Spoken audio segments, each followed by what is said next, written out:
Welcome to Caracomp Insider, where high-tech facial recognition meets real-world intelligence.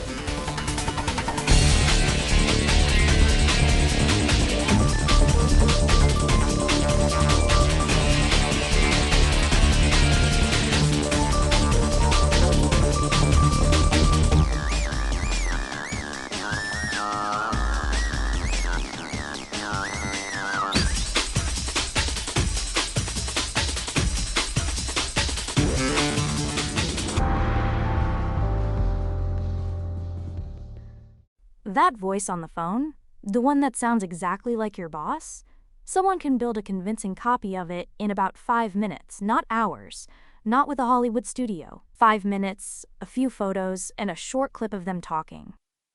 If you've ever picked up a call and instantly relaxed because you recognized the voice, this is for you.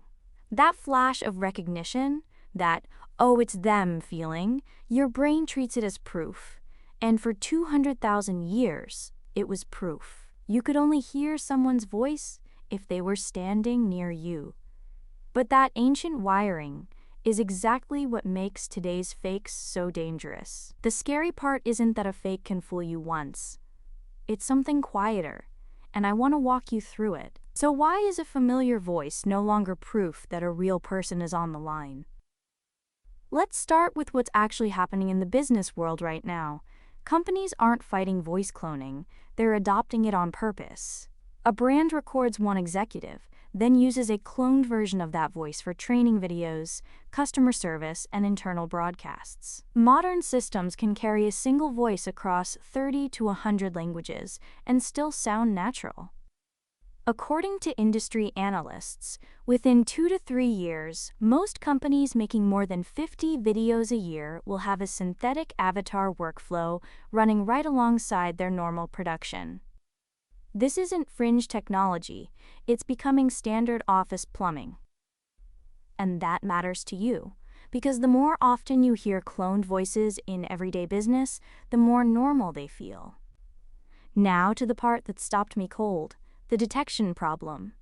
You'd assume that if we can make these fakes, we can catch them. We mostly can't. Researchers Univaso and San Segundo, in a peer-reviewed study, tested the tools forensic labs use to spot cloned voices. These tools measure the tiny acoustic fingerprints in speech. The technical name is Mel-frequency cepstral coefficients, but really it's just a mathematical map of how a voice sounds. The finding? Those detectors fall apart when the cloning method changes. Catch one type of fake, and a new cloning tool slips right past.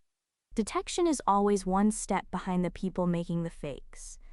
For investigators, that means voice evidence can't stand alone. For the rest of us, it means there's no app that reliably tells you this call is fake. There's still a small tell. On longer recordings, synthetic voices can flatten out. The natural rhythm and rise and fall of real speech, what experts call prosody, gets a little robotic.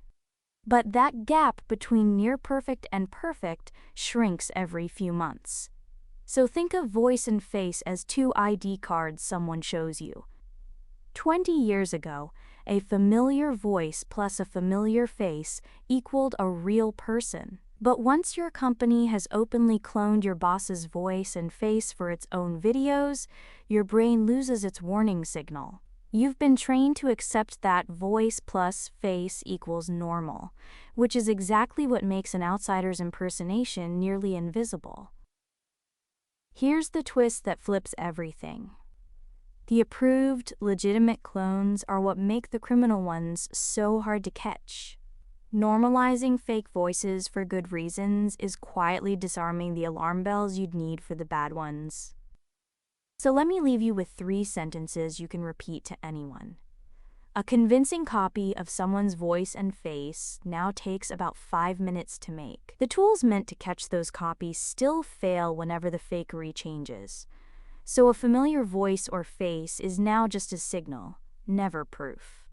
The fix is simple and human. If a call or video asks you for money or access, hang up and confirm through a separate known channel, a callback to a trusted number, a text, a real conversation. Whether you carry a badge or just carry a phone, recognizing a voice is no longer the same as knowing who's really there. The full breakdown's in the show notes if you want the deep dive. Now you know something most people in this industry don't. Use it. And when you're ready to put it to work, Caracomp.com. We'll see you tomorrow.